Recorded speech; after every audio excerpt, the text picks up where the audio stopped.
Autoline Daily is brought to you by Bridgestone, your journey, our passion, and by Dow Automotive Systems, improving durability and increasing design flexibility with Betamate structural adhesives at dowbetamate.com. Hello and welcome to Autoline Daily, where we bring you the latest news in the global automotive industry and explain the reasons behind why it's happening. And we start out today with a report out of Europe from PSA, the parent company of Peugeot and Citroën.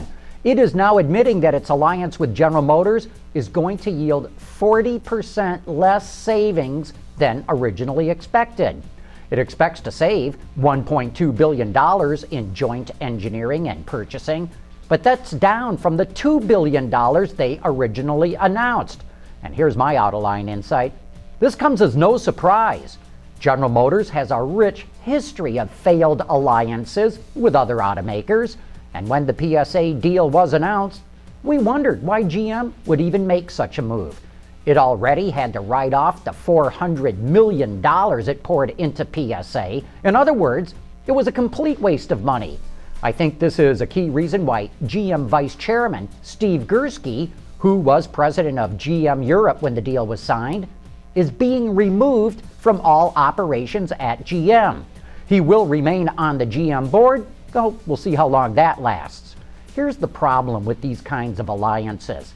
Trying to get two different car companies to agree on what kind of products to share, how to engineer them, where to make them, and who gets charged what inevitably slows any project down. And that adds costs that are not well captured by most corporate accounting methods. I'm afraid we're going to hear more bad news about the GM-PSA alliance before this is all over.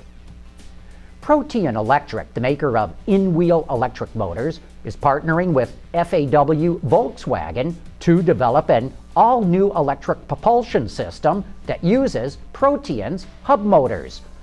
The fully electric rear-wheel drive vehicle will be based on VW's Bora, better known around these parts as the Jetta. The company started work on the project several months ago and expect all testing and engineering to be completed within a year. If you want to learn more about Protean and its electric hub motors, check out my interview with CEO Bob Purcell on Autoline After Hours earlier this year. Just click the link in today's show notes on our website.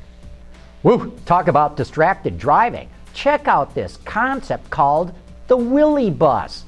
The side panels are actually transparent LCD screens that convert the bus into a mobile billboard with advertisements, film clips, route plans, weather reports, TV coverage, as well as tourist information.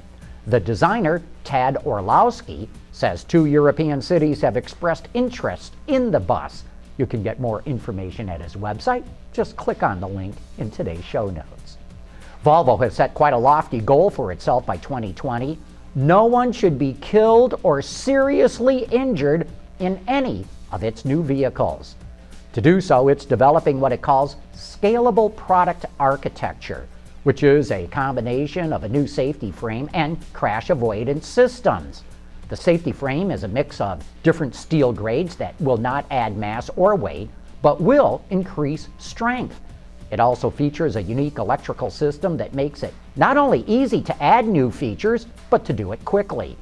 The system will also feature things like radar technologies, adaptive cruise control with steer assist, and car-to-car communication.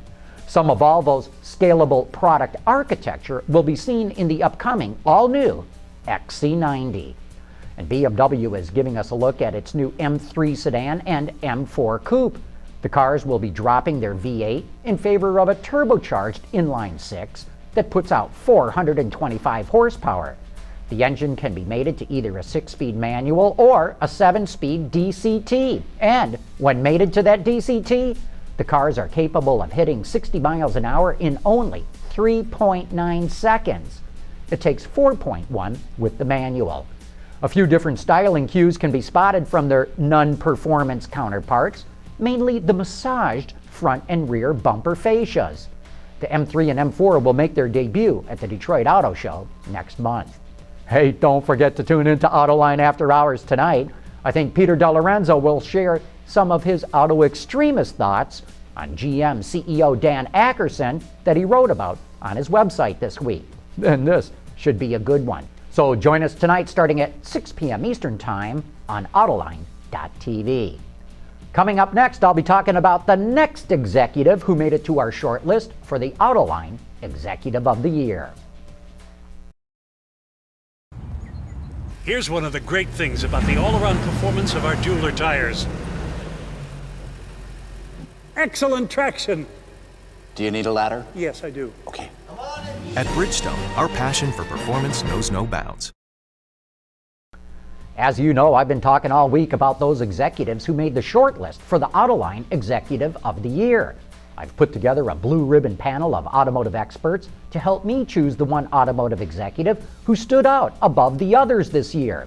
So far, we've covered Akio Toyota, Tom Dahl from Subaru, and Martin Witterkorn from Volkswagen. Today, I want to talk about Alan Mulally. When I first met Alan, I thought this guy would be toast. I was sure the auto industry would chew him up and spit him out. But boy, was I wrong. Alan is the most unique CEO I've ever met in my life. Whenever he sees me, he throws me a big bear hug and gives me a kiss on the cheek. No CEO's ever done that to me before. Alan has an ability to get people to do their best for him, but he doesn't rely on his nice guy personality to get it done. He also put a process in place that almost forces the top executives at Ford to work together. And that has transformed the culture at Ford. It will be his lasting legacy. But Ford was recently clobbered by Consumer Reports and J.D. Power over problems with its Sync and My Ford Touch systems. And today, the board of directors is reportedly going to press Mulally over his plans. Is he going to Microsoft or not? You know, the way I read the tea leaves, Alan will go to Microsoft. At first I thought, no way he'll go. He's 68 years old, he's got more money than he can possibly spend, and he's proven himself. But recently, Alan has been ducking questions as to whether he's going or not. Look, if he was not going, he'd just come out and say he's not going. But he's been ducking the question, and that makes me believe he's going. And why not? He's done everything he could do at Ford. Microsoft definitely needs someone with his leadership skills, and it's a way Mulally could spread his business process review, which could revolutionize American business. So, will Alan be the first Autoline Executive of the Year? Well, hold your horses. Tomorrow, I have one more executive to talk about. And that wraps up today's report. Thanks for watching. We'll see you tomorrow.